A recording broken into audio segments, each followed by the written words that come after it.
Dacoit Pulivendula MLA హింసించే మాజీ రాజు 11వ పులకేసిగా పేరొందినటువంటి దౌర్భాగ్యుడి కలకత్తాలో సంచలనమైనటువంటి సమావేశంలో పాల్గొన్నట్టుగా తెలుస్తూ ఉంది.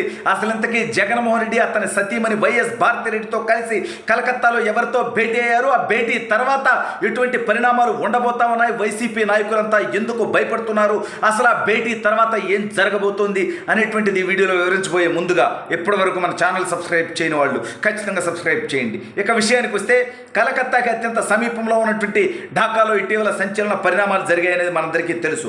అక్కడ మాజీ ప్రధానిగా ఉన్నటువంటి షేక్ హసీనా తన ప్రధాని పదవికి రాజీనామా చేసి భారతదేశానికి పారిపోయి వచ్చింది. అయితే ఇప్పుడు దానికి దీనికి సంబంధం ఉన్నా లేకపోయినప్పటికీ హింసించే మాజీరాజు 11వ పులకేసిగా పులివెందుల పులకేసిగా పేరొందినటువంటి దౌర్భాగ్యుడు హుటాహుటీన ఎవరికీ తెలియకుండా రహస్యంగా సొంత పార్టీ వాళ్ళ దగ్గర కూడా దాచిపెడుతూ తన భార్య భారతిరెడ్డితో కలిసి, అంటే టాపిక్ డైవర్షన్ అనేది జగన్ గారికి బాగా తెలుసు, మీరందరూ క్షుణ్ణంగా పరిశీలించాల్సినటువంటి అంశం. వాడు ఇటీవల ప్యాసింజర్ ఫ్లైట్లో ప్రయాణించినట్టుగా బిల్డప్ ఇచ్చాడు. అయితే వీడు విషయాన్ని ఆ విషయం మీదగా డైవర్ట్ చేసి జగన్ సామాన్యుడిలో ప్రయాణించాడని కొందరు, ఈ డెకాయిట్ గాడు అధికారంలో ఉన్నప్పుడు మాత్రం ప్రజాధనంతో ప్రత్యేక విమానాల్లో తిరిగి ఇప్పుడు మాత్రం ఎలా తిరుగుతున్నాడు ప్యాసింజర్ ఫ్లైట్లో వాడ్డబ్బేస్ అనేసరికి ఈ విషయానికి టాపిక్ని డైవర్ట్ చేసి వీడి భార్య భారతిరెడ్డి కలకత్తాలో ఒక రహస్య భేటీలో పాల్గొన్నట్టుగా తెలుస్తూ ఉంది. అయితే దాని తర్వాత మనం ఒకసారి గమనిస్తే జగన్మోహన్ రెడ్డి కేసుల్లో కీలకమైనటువంటి పరిణామాలు జరిగాయి. ఏంటి అంటే జగన్మోహన్ రెడ్డి కేసుల విచారణ త్వరితగతిని చేపట్టాలని సుప్రీంకోర్టు సిబిఐ కోర్టుకు సంచలనమైనటువంటి ఆదేశాలు జారీ చేసింది. అయితే దీని తర్వాత సుప్రీంకోర్టులో ఏదైతే జగన్మోహన్ రెడ్డికి సంబంధించినటువంటి కేసు ఒకటి నడుస్తూ ఉంది. అది ఏంటి అంటే జగన్మోహన్ రెడ్డి సిబిఐ కేసుల తీర్పు వచ్చిన తర్వాతనే ఈడీ కేసులు తీర్పు ఇవ్వాలి, ముందే ఈడీ కేసుల విచారణ జరగకూడదు అని ఏదైతే పిటిషన్ వేసుకోన్నాడో దాని మీద తీర్పు వచ్చినటువంటి నేపథ్యంలో దానిపై ఈడీ సుప్రీంకోర్టుకి వెళ్ళింది. అయితే అక్కడ సంజీవ్ ఖన్నా అదేవిధంగా సంజయ్ కుమార్ అనేటువంటి న్యాయమూర్తులు ఇద్దరు మీరు క్షుణ్ణంగా గమనించాలి, ఎందుకంటే పరిశీలించాలి, తెలుసుకోవాలి జగన్ ఎట్లాంటి డెకాయిట్ గాడు అనేది.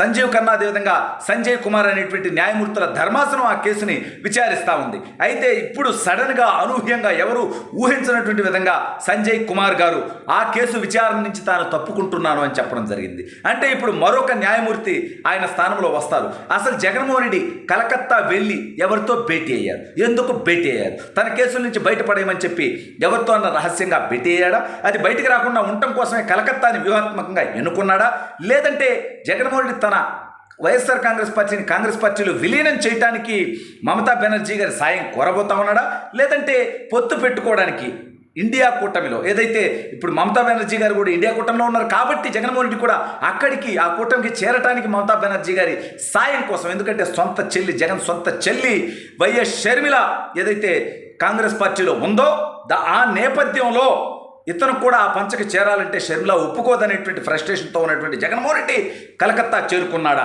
అంటే అసలు జగన్మోహన్ రెడ్డి తను చేస్తుంది మంచి పని అయితే లేదా పార్టీ పని అయితే తను ఏదైతే తప్పుడు పని చేసే ఉద్దేశం తనకు లేకపోతే కలకత్తా పర్యటనకి ఎందుకు కేవలం తన భార్యని మాత్రమే తీసుకొని వెళ్ళాడు. ఆగస్టు 10, 11 తేదీల్లో జగన్మోహన్ రెడ్డి ఎవరికీ తెలియకుండా రహస్యంగా కలకత్తాలో ఎవరితో భేటీ అయ్యారు, అసలు ఏం జరుగుతోంది, పార్టీ ఉంటుందా ఓడుతుందా విలీనం అవుతుందా పొత్తు అవుతుందా, లేకపోతే జగన్మోహన్ రెడ్డి పరారీకి సిద్ధమవుతున్నారా. ఎందుకంటే ఇటీవల జగన్మోహన్ రెడ్డి అదేవిధంగా తన భార్య భారతిరెడ్డి గారు ఇద్దరు కూడా పాస్పోర్ట్ రెన్యువల్ చేసుకున్నారు. అంటే ఇప్పుడు అవినాష్ రెడ్డికి పాస్పోర్ట్ రెన్యువల్ అవ్వాలంటే అవదు, ఎందుకంటే వాడు ఒక హత్య కేసులో ఉన్నటువంటి ముద్దాయి దౌర్భాగ్యుడు. కానీ జగన్మోహన్ రెడ్డి పాస్పోర్ట్ రెన్యువల్ అయితే అయింది, ఎందుకంటే హత్య కేసులో కేవలం జగన్మోహన్ రెడ్డి పాస్పోర్టే తన దగ్గర ఉండదంతే, కోర్టు దగ్గర ఉంటుంది. బయటికి పోవాలంటే కోర్టులో పర్మిషన్ ఇవ్వాలి. అయితే ముఖ్యమంత్రిగా ఉన్నప్పుడు మళ్ళీ వస్తాడు లేదు దౌర్భాగ్యుడు ముఖ్యమంత్రిగా ఉన్నాడు కదా అని పర్మిషన్లు ఇచ్చినటువంటి కోర్టులు ఇప్పుడు వీడి మీద కేసులు విచారణ త్వరితగతిన సాగబోతా ఉంది. పైగా ఈ రాష్ట్రంలో 5 సంవత్సరాల్లో ముఖ్యమంత్రిగా ఉండి వనరులన్నీ దోపిడీ చేశాడు. ఈ నేపథ్యంలో వాడి మీద కేసులు నమోదయ్యేటువంటి అవకాశం ఉంది. కాబట్టి ఇవన్నీ తప్పించుకోవడానికి విదేశాలకు పారిపోతాడు అనేటువంటి వార్తలు వస్తూ ఉన్నాయి. పైగా గతంలో దోచుకున్న డబ్బు భారతదేశంలోనే పెట్టుబడులుగా పెడితే ఈసారి దోచుకున్న డబ్బు విదేశాల్లో కూడా దాచుకున్నాడు కాబట్టి అక్కడే బతికేస్తాడు శాశ్వతంగా అనేటువంటి అనుమానం ఉన్నటువంటి కోర్టులు ఇప్పుడు జగన్మోహన్ రెడ్డి విదేశాలకు పోవాలంటే పర్మిషన్ లేవు. నిన్న మొన్న మనం గమనిస్తే లోకేష్ గారు విదేశీ పర్యటనకి వెళ్ళడం జరిగింది. గత నెల చివరిలో ఒక 5 రోజుల పాటు వ్యక్తిగత పర్యటన జర్మనీకి. దాని మీద వివిధ రకాలైనటువంటి పుకార్లు వైసీపీ లేపేటువంటి ప్రయత్నం చేస్తే లోకేష్ గారు చెప్పుతో కొట్టారు. అరే దౌర్భాగ్యుడా జగన్గా నీ పాస్పోర్ట్ అంటే కోర్టు దగ్గర ఉంటుంది, పర్మిషన్ కావాలి. నా మీద ప్రజాధనాన్ని దోచుకున్నటువంటి అంశం మీద నా మీద కేసులు లేవు కాబట్టి నేను నా కుటుంబంతో వ్యక్తిగత పర్యటన నిమిత్తం నేను పర్సనల్ పర్యటన నిమిత్తం వెళ్ళాను. అది కూడా రాష్ట్ర ప్రభుత్వం కేంద్ర ప్రభుత్వం అనుమతితోరా దౌర్భాగ్యుడా అని చెప్పుతో కొట్టడం జరిగింది.